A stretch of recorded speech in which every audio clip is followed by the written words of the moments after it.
तो भाई लोग आज हम बात करने वाले हैं लुकिसम के चैप्टर नंबर 261 के बारे में। और जिस किसी ने भी मुझे इंस्टाग्राम में फॉलो नहीं करा है वो मुझे इंस्टाग्राम में भी फॉलो कर सकता है। इंस्टाग्राम आईडी का लिंक आपको डिस्क्रिप्शन में मिल जाएगा। और पिछले एपिसोड में हमने देखा था जो हमारा जोहान होता है वो वास्को का फाइटिंग स्टाइल कॉपी कर लेता है और कहता है मैं तुम्हें दिखाऊंगा अगर वास्को यहाँ पे होता तो वो तुम्हारी कैसे धज्जियां उड़ाता। और जेस जोहान को देख के अपने मन में सोच रहा होता है आखिर ये बेवकूफ क्या बात कर रहा है, क्या ये सच में वास्को की तरह फाइट करने वाला है? लेकिन ये वास्को नहीं है। सेथ ली कहता है तो मेरे सारे बच्चों को तूने अकेले ही मारा है और तू वास्को नहीं है। तभी जो यहाँ पे दो छपरी बैठे होते हैं जिन्होंने सारी की सारी इंफॉर्मेशन लीक करी होती है वो कहते हैं बॉस ये बंदा यहाँ पे खुद अपने पैरों पे चल के आया है। हाँ, हम इसको रोक नहीं पाए, इस बात पे ज्यादा गौर मत करना। इसने अकेले ही हमारे कई सारे बंदों को मार दिया, हम इसका कुछ भी नहीं कर पाए। इसके बाद जो सेथ ली होता है अपनी पुरानी मेमोरी याद करते हुए सोचता है क्या कई सारे बंदों को मार दिया, क्या मुझे इससे इम्प्रेस होना चाहिए? जब मैं शियोल से यहाँ पे आया था तो मैंने भी ऐसा ही करा था।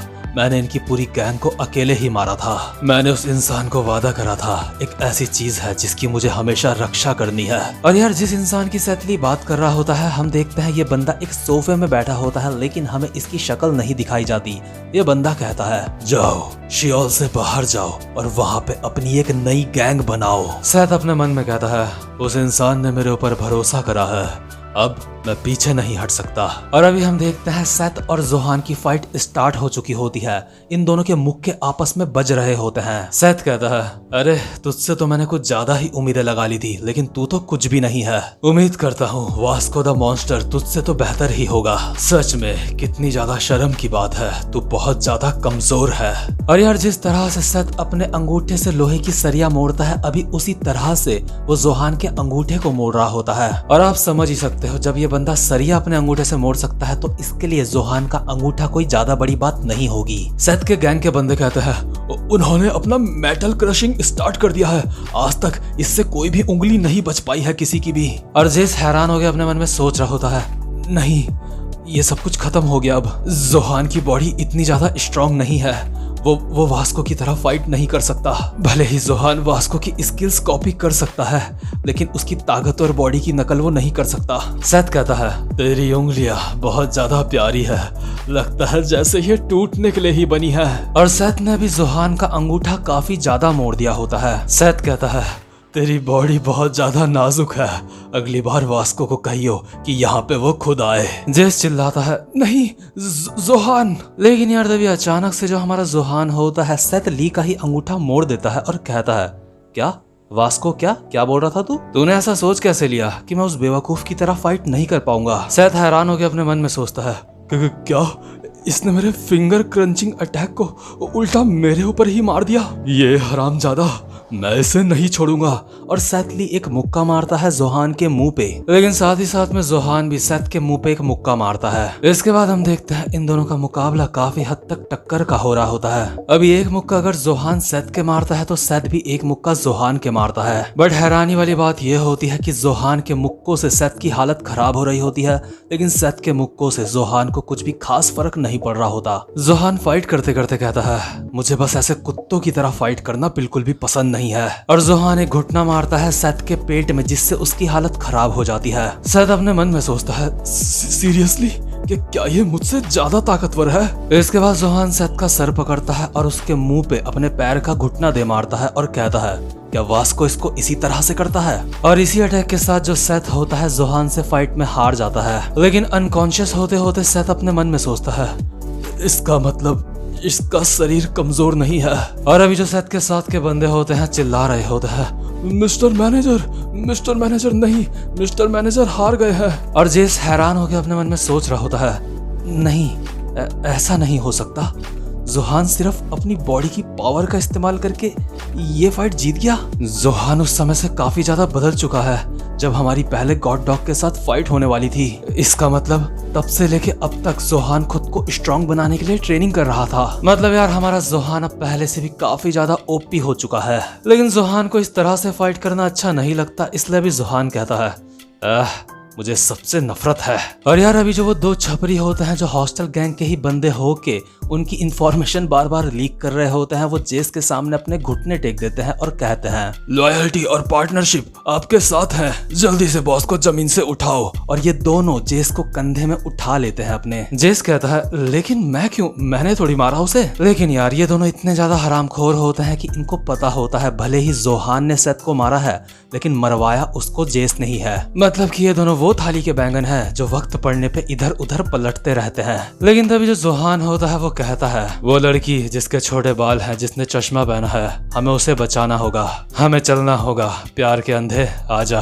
और यार अभी सिर्फ 6 मिनट बचे होते हैं इन दोनों का कॉन्ट्रैक्ट खत्म होने में, यानी कि जोहान को सिर्फ 6 मिनट में ही अब सारे लोगों की बैंड बजानी होगी। लेकिन अभी चक और जस्टिन पेंग भी यहाँ पे बचे हुए हैं जो कि साथ में अगर मिल जाएं तो इन दोनों को हराना काफी ज्यादा टफ होता है। ये दोनों साथ में मिलकर सेथ ली को भी बहुत ही आसानी से हरा सकते हैं। तो खैर इसके बाद सीन शिफ्ट होता है और हम देखते हैं जंगल का सीन। जंगल में भी वास्को और ब्रैकडैक साथ में ट्रेनिंग कर रहे होते हैं, यानी कि जो ब्रैकडैक होता है वो वास्को को सिखा रहा होता है। इन दोनों के बीच में जो भी मिसअंडरस्टैंडिंग होती है सब कुछ सॉल्व हो चुकी होती है, यानी कि उस बात को लेके जो ब्रैकडैक यहाँ पे शिकारियों के साथ आ रखा था। और अभी ब्रैकडैक वास्को को वो सब कुछ सिखा रहा होता है जो भी उसे आता है। और अगर वास्को वो सब कुछ सीख गया तो ब्रैकडैक उसको एक गोल्डन मंगोल देगा।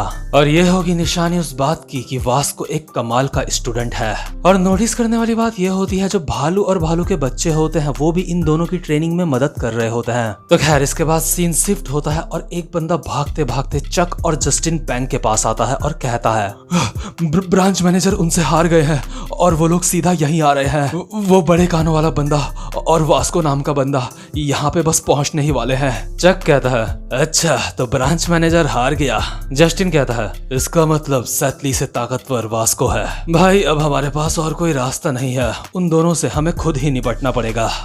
लेकिन मैं सोच रहा था काश हमें फाइट करने की जरूरत ही ना पड़े। और जो जेस की मुंह बोली गर्लफ्रेंड होती है अभी वो भी यहीं पे होती है और अपने मन में सोच रही होती है क्या जेस यहाँ आ गया, लेकिन क्या वो अकेले ही कर पाएगा, क्योंकि ये दोनों इंसान सच में काफी ज्यादा ताकतवर हैं। और यार अभी हम देखते हैं जो चक और जस्टिन होता है इन दोनों ने हॉस्टल गैंग के 8-10 बंदों को मार मार के जमीन में लेटा रखा होता है।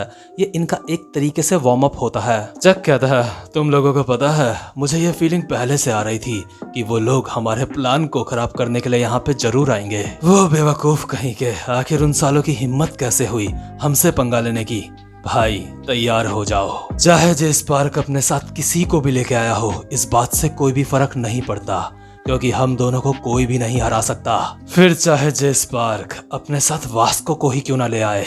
और अभी हम देखते हैं जोहान और जेस को जो इन लोगों की ही तरफ आ रहे होते हैं। जेस कहता है जोहान पार्टनरशिप और लॉयल्टी के अकॉर्डिंग वो दोनों यहीं पे होंगे, हॉस्टल गैंग के अंकल। मैंने सुना है जब वो दोनों साथ में फाइट करते हैं तो वो इतने ज्यादा ताकतवर होते हैं कि वो किसी गैंग के लीडर को भी अकेले ही हरा दें। उनको हल्के में मत लेना जोहान, ऐसा भी हो सकता है कि तुम भी उन लोगों को ना हरा पाओ। और यार अभी हम देखते हैं जो जोहान होता है उसके चेहरे में थोड़ी सी चिंता नजर आ रही होती है और जेस ये देख के अपने मन में सोच रहा होता है अभी जोहान की फाइट चक और जस्टिन पेंग के साथ होने वाली है। जोहान भी अभी काफी नर्वस लग रहा है क्योंकि उसको पता है वो दोनों कितने ज्यादा ताकतवर हैं। लेकिन यार जोहान के चेहरे पे अभी अजीब सा रिएक्शन इसलिए नहीं होता कि जस्टिन और चक बहुत ज्यादा ताकतवर है, बल्कि जो जोहान होता है उसको यहाँ से बहुत बुरी स्मेल आ रही होती है। जोहान कहता है इस जगह से एस्ट्रे की बहुत ही बेकार स्मेल आ रही है। और अब तक जेस जो भी बड़बड़ कर रहा होता है जोहान के सामने, जोहान तो जेस की बात सुन भी नहीं रहा होता है। जेस अपने मन में सोचता है लगता है हम बुरी तरह से फंस चुके हैं। जोहान को बिल्कुल भी अंदाजा नहीं है हम कितनी ज्यादा बुरी सिचुएशन में हैं। लेकिन कम से कम हम दोनों में से किसी एक को तो यहाँ पे दिमाग से काम लेना चाहिए। और यार जो जेस होता है अभी एक बेसबॉल बैट उठा लेता है ताकि चक और जस्टिन के साथ जोहान की फाइट के दौरान वो थोड़ी सी जोहान की हेल्प कर सके। लेकिन जो जोहान होता है उसको घंटा फर्क नहीं पड़ रहा होता किसी बात से। जोहान कहता है ये वाला दरवाजा यही वाला होना चाहिए जिसके अंदर वो है। और जैसे ही जोहान दरवाजा खोलता है तो हम देखते हैं जस्टिन और चक इन दोनों के स्वागत के लिए सामने ही खड़े होते हैं। और जेस बहुत ही ज्यादा सीरियस होकर इन दोनों को देख के अपने मन में सोचता है अच्छा तो यही है हॉस्टल गैंग के एग्जीक्यूटिव्स जस्टिन पेंग और चक।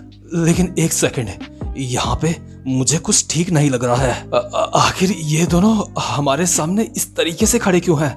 ऐसा लग रहा है जैसे इन दोनों ने कोई भूत देख लिया है। और यार, जो भूत इन दोनों ने देखा होता है वो और कोई नहीं बल्कि हमारा जोहान होता है। जोहान को देख के ही अभी इन दोनों की हालत बहुत ज्यादा खराब होती है। इसके बाद हमें पीछे से जेस की वॉइस ओवर आती है। लेकिन जब उस सन्नाटे में जोहान ने अपने कदम आगे बढ़ाए तो उस समय मुझे रियलाइज हुआ कि वो दोनों इंसान जो साथ में मिलकर किसी गैंग के लीडर को भी हरा सकते हैं, वो इस तरह से डर के मारे वहाँ पे क्यों खड़े हैं और कुछ भी क्यों नहीं कर रहे। ऐसा इसलिए था क्योंकि उन दोनों के सामने अभी जोहान शियोंग खड़ा था।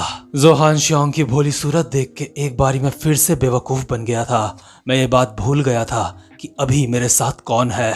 और यार, अभी हम देखते हैं जो जोहान होता है बिना किसी डर के सीधा चलते हुए जाता है जेस की मुंह बोली गर्लफ्रेंड के पास और कहता है हमें वो मिल गई, और उसका हाथ पकड़ के उसको जेस के पास ले आता है। जोहान दुश्मनों के बीच में होने के बावजूद भी अभी यहाँ पे ऐसे चल रहा होता है जैसे वो पार्क में घूम रहा हो। और जस्टिन पैंग और चक बिल्कुल ऐसे खड़े होते हैं कि कहीं ये हमें देख ना ले, या फिर ये कहना सही होगा कि कहीं जोहान का मूड बदल ना जाए और वो इन दोनों को धो ना दे।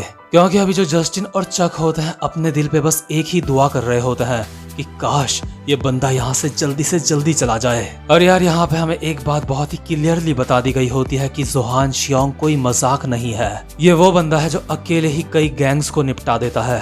और जैसे ही जोहान इस लड़की का हाथ जेस के हाथ में देता है तो इनके बीच का जो एग्रीमेंट का टाइम होता है वो भी खत्म हो जाता है। जेस इस लड़की को कहता है हे क्या तुम ठीक हो? कहीं तुम्हें चोट तो नहीं आई? ये लड़की कहती है जेस तुम्हारा फेस, क्या तुमने मेरे लिए किसी से फाइट करी? जेस कहता है अरे तुम वो सब छोड़ो, वो तो कुछ भी नहीं, बस 12-15 लोग थे, उनको मार के यहाँ पे आया हूँ मैं। और तुम किसी भी बात की चिंता मत करो, यहाँ पे मेरा दोस्त भी मेरे साथ है, वो इन सब की हालत खराब कर देगा मार मार के। लेकिन तभी जो जोहान होता है कहता है बर्ड नकल, हमारा एग्रीमेंट यहीं पे खत्म होता है। टर्म एंड कंडीशंस के मुताबिक इस लड़की को बचा लिया गया है, अब कोई भी रीजन नहीं है जिस वजह से मैं तेरे साथ बात करूं। और ये कह के जोहान यहाँ से चला जाता है। इसके बाद जेस की वॉइस ओवर आती है और चोंगलैंग में मैंने उस दिन जोहान को आखिरी बार देखा। मैं जोहान को उस वक्त रोकना चाहता था ताकि हम दोनों दोस्त बन सकें, लेकिन मैं ऐसा नहीं कर सकता था क्योंकि हमारे कॉन्ट्रैक्ट के 12 घंटे पूरे हो गए थे। इसका मतलब हमारा सफर बस वहीं तक साथ था। शायद इसके बाद जोहान को अपना असली मकसद पूरा करने के लिए जाना था। इसके बाद सीन शिफ्ट होता है और हम देखते हैं चार्ल्स चोई को, जिसके अगल बगल बहुत सारे न्यूज रिपोर्टर्स होते हैं। और वहीं दीवार के पीछे बैठा होता है हमारा जोहान, जो कि चार्ल्स चोई से मिलना चाहता है। और जोहान को अभी वो पल याद आता है जब डॉक्टर ने जोहान को कहा था बेटा तुम्हारी मदर की आईसाइट जल्दी ही चले जाएंगी, और ऐसा ना हो इसके लिए हमें उनका कॉर्निया ट्रांसप्लांट करना पड़ेगा, लेकिन हमें नहीं पता कि उनका नंबर कब आएगा क्योंकि लाइन में बहुत सारे लोग हैं। और गन ने भी एक बार जोहान को कहा था मैं तो तुझे यही सलाह दूंगा कि पैसे इकट्ठा कर और इसके बाद सीईओ से मिल। हॉस्पिटल में तेरी मदर का नंबर सबसे ऊपर लाने में उन्हें कोई भी दिक्कत नहीं होने वाली, वो उनके लिए एक बच्चों का खेल है। और उसी वक्त बहुत पहले गो ने भी जोहान को कहा था अच्छा तो यही वो बच्चा है जो अपनी मदर की आंखें ठीक करना चाहता है। क्या मुझे ये कहना चाहिए कि एक अच्छा बेटा है या फिर नहीं? और साथ ही साथ में जो जोहान होता है उसके मन में उसकी मदर की फोटो भी घूम रही होती है। अभी पैसे जोहान के हाथ में होते हैं और चार्ल्स चोई जोहान के सामने। जोहान उठ के चार्ल्स के पास जाता है और कहता है एक्सक्यूज मी। और जैसे ही चार्ल्स जोहान की तरफ देखता है ये सीन शिफ्ट हो जाता है। इसके बाद हम देखते हैं चोंगलोंग के उन लोगों को जिनका यहाँ पे खौफ चलता है, यानी कि विंजिन के साथ के बंदे जिनकी जैक ने गलती से जैकेट जला दी होती है। ये बंदे जैक से कहते हैं तूने हमारे कपड़े जलाए और तू कह रहा है तुझसे गलती हो गई। लेकिन तभी डैनियल कहता है हाँ ये एक गलती थी। डैनियल अपने मन में सोच रहा होता है ये सच में मुझे खतरनाक लग रहा है, मुझे कुछ सही महसूस नहीं हो रहा है, अगर ऐसा ही रहा तो हमारी इन लोगों से फाइट हो सकती है, या फिर मैं गलत हूँ। और अभी हम देखते हैं जो चारों के चारों बंदे होते हैं डैनियल लोगों के साथ बॉन फायर के अगल बगल बैठ जाते हैं और कहते हैं अरे यार अब तुम भी क्या कर सकते हो, तुम लोगों से भी गलती हो गई, तुमने कौन सा ये जानबूझ के करा है ना। दूसरा बंदा कहता है तुम लोगों को पहले मैंने यहाँ पे नहीं देखा, आखिर तुम कहाँ से आए हो? तुम सबसे मिलकर सच में काफी ज्यादा अच्छा लगा, आखिर तुम कितने साल के हो? हम सब 18 साल के हैं। जैक कहता है अरे भाई लोग तुमसे मिलके भी बहुत अच्छा लगा, हम सब भी 18 साल के ही हैं। और डैनियल खुश होकर अपने मन में सोच रहा होता है अभी यहाँ पे फाइट भी नहीं हुई और मेरे नए दोस्त भी बन गए। लेकिन तभी जो जैक होता है इनको कहता है वैसे तुमने इस काली रात में ये काले काले चश्मे क्यों पहने हैं, बिल्कुल विंजिन की तरह। और विंजिन का नाम सुन के चारों के चारों बिल्कुल अलर्ट मोड में आ जाते हैं और साथ में कहते हैं क्या विंजिन? इसके बाद सीन शिफ्ट होता है और हम देखते हैं मैरी, किम और हमारे विंजिन को, जो अभी च्योंगलोंग पहुंच चुके होते हैं। मैरी कहती है, सच में मैं उन लोगों से मिलने के लिए काफी ज्यादा एक्साइटेड हूँ, बहुत समय हो गया जब से हम उनसे मिले हैं। विंजिन कहता है, क्या सच में उनसे मिलने के लिए तुम इतनी ज्यादा एक्साइटेड हो? लेकिन पता नहीं क्यों मुझे बहुत अजीब सी फीलिंग आ रही है। और वहीं दूसरी तरफ हम देखते हैं जो विंजिन के साथ के बंदे होते हैं, डैनियल लोगों के साथ दोस्ती वोस्ती छोड़ के वापस से अपनी औकात पे आ गए होते हैं। इनमें से एक बंदे ने अपने एक हाथ से जैक को जमीन में दबा रखा होता है और डैनियल का कॉलर दूसरे बंदे ने पकड़ रखा होता है और दो बंदों ने घेरा हुआ होता है हमारे जे को। ये बात तो बिल्कुल पक्की होती है कि अब इन लोगों का दोस्ती निभाने का कोई भी इरादा नहीं होता, क्योंकि विंजिन का नाम सुन के ये पागल हो गए होते हैं। और इसी के साथ ये वाला चैप्टर यहीं पे खत्म होता है। उम्मीद करता हूँ कि आपको आज की वीडियो भी अच्छी लगी हो। तो अगर आप चैनल पे पहली बार आए हो तो चैनल को सब्सक्राइब और वीडियो को लाइक जरूर से कर लेना। अब मैं मिलूंगा आपसे अपनी नेक्स्ट वीडियो में, तब तक के लिए गुड बाय।